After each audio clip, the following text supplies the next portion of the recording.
Washington angle کے ساتھ میں ہوں خاور شمس الحسن. میں انور اقبال.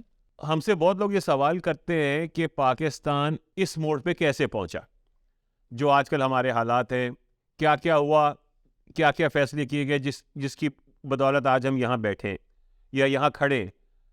تو ہم نے یہ سوچا کہ ہم ایک پاکستان کی تاریخ پہ ایک نظر ڈالیں اور یہ پورا سفر جو ہے یہ سٹیپ بائی سٹیپ آپ لوگوں کو بتائیں کہ پاکستان کب بنا, کن حالات میں بنا, پھر کیا کیا ہوا, کیسے دو لخت ہوا, اور اس کے بعد کیا ہوا, اور آج ہم جہاں کھڑے ہیں اس کے پیچھے کیا مضمرات ہیں. اس تو انور صاحب جو بات آپ نے کی نا, تو لوگ تو بڑے حیران ہو گئے کہ بھائی یہ کیوں کہہ رہے ہیں کب بنا, سب کو پتہ ہے 1947 میں بنا. تو پہلی بات یہ کہ دیکھیں, ایک تو تھیوری آپ نے بھی اور ہم سب بچپن سے سارے پاکستانی سنتے آ رہے ہیں, بلکہ کتابوں میں بھی پڑھتے ہیں کہ پاکستان اسی دن بن گیا تھا جب یہاں پہلے مسلم نے قدم رکھا تھا, یعنی محمد بن قاسم کے زمانے میں پاکستان بن گیا تھا. اس لیے کہ ہندو اور مسلمان ایسی دو مختلف قومیں ہیں کہ ایک دوسرے کے ساتھ نہیں رہ سکتی تھیں, اسی دن سے وہ اس کی بنیاد پڑ گئی. صحیح. ایک تھیوری یہ ہے. دوسری تھیوری یہ ہے کہ پاکستان اس وقت بنا جب بر صغیر کے لوگوں میں, مسلمانوں میں, یعنی ان مغربی تعلیم آئی, انہوں نے پڑھنا لکھنا شروع کیا, پھر وہ جب پروفیشن میں داخل ہوئے ان کو مختلف مسائل کا سامنا کرنا پڑا, تو ان کو سمجھ میں آیا کہ بھئی وہ اکثریت جو ہے, ہندو اکثریت, ان کا راستہ روکتی رہے گی, تو ان کے پاس اور کوئی راستہ نہیں ہے. تو یعنی ایک طرح سے جو لوگ یہ کہتے ہیں وہ سر سید احمد صاحب اور ان کی تحریک سے شروع کرتے ہیں.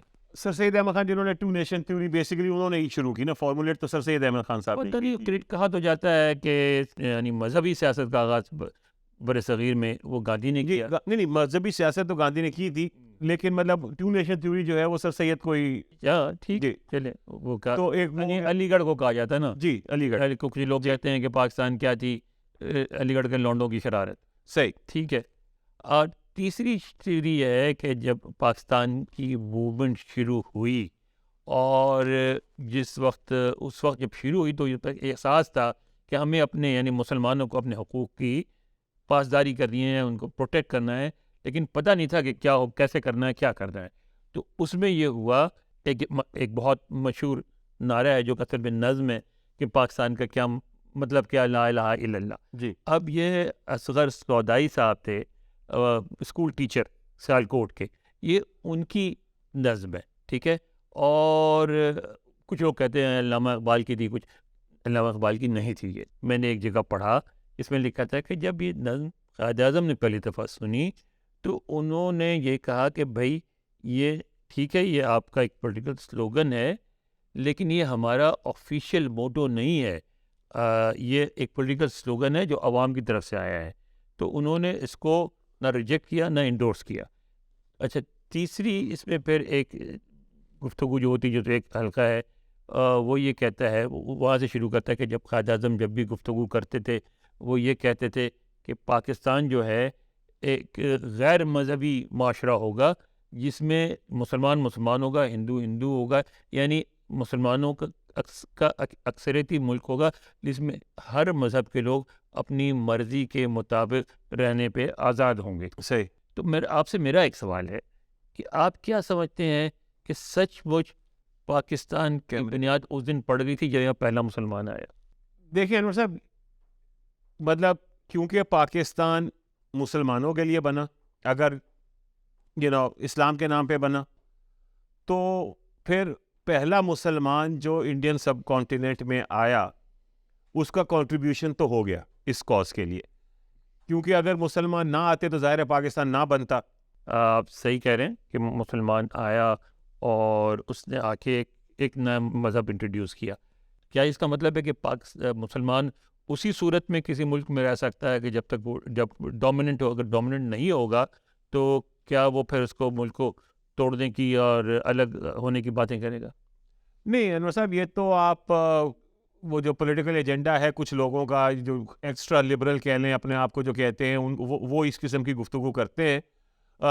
بات بڑی سمپل سی ہے کہ ڈیموکریسی جو ہے اس میں میجورٹیرینزم کا بھی ایک اینگل ہوتا ہے, اور قائد اعظم نے, آپ بھی جانتے ہیں اس بات کو, کہ انہوں نے پولیٹیکل الیکٹورل سیف گارڈز کی بات کی تھی کہ مسلمانوں کو ایک وہ دیا جائے, ایک گارنٹی دی جائے کہ 33% سیٹیں جو ہیں مسلمانوں کے لیے ریزروڈ رہیں گی, جو کانگریس نے نہیں مانی, جس کا واضح مطلب یہ تھا کہ we could be steamrolled, تو وہ اس کے اگینسٹ. تو ابھی تو ہم یہ طے کر رہے ہیں کہ پاکستان کی جینون ابتدا اگر گنا جائے, مطلب جس کو آپ ہسٹوریکل سگنیفیکینس کے ساتھ ثابت کر سکیں, تو میرا خیال ہے کہ وہ چودھری رحمت علی کا وہ جو پیمفلیٹ ہے وہیں سے بات شروع کرنی پڑے گی 1933 سے. آپ کو یعنی آپ یہ کہہ رہے ہیں کہ یہ جو سارا بیک گراؤنڈ ہے وہ اپنی جگہ ہے جی, لیکن پاکستان کی بات اس وقت شروع ہوئی جب یہ پیمفلیٹ سامنے آیا. لیکن اس وقت چودھری رحمت علی کی کیا سگنیفیکینس؟ نہیں, ان کی سگنیفیکینس کوئی نہیں تھی, مگر لفظ پاکستان پہلی دفعہ کسی پرنٹ میں اس وقت استعمال ہوا جو انہوں نے پیمفلیٹ چھاپا تھا. بالکل ہوا. اور انہوں نے وہ جو راؤنڈ ٹیبل ہو رہی تھی, سیکنڈ راؤنڈ ٹیبل, کیا اس کا کوئی کنٹریبیوشن ہے پاکستان بننے میں؟ جی میں وہی تو کہہ رہا ہوں کہ میرا خیال ہے کہ وہیں سے یہ ڈسکشن شروع ہوئی, کیونکہ اس سے پہلے تو یہ سوچ بھی نہیں تھی کسی کے پاس, یا کسی نے اس کو وربلائز نہیں کیا تھا کہ ہم ایک ڈفرینٹ کنٹری یا ایک الگ ملک چاہتے ہیں پاکستانیوں کے لیے.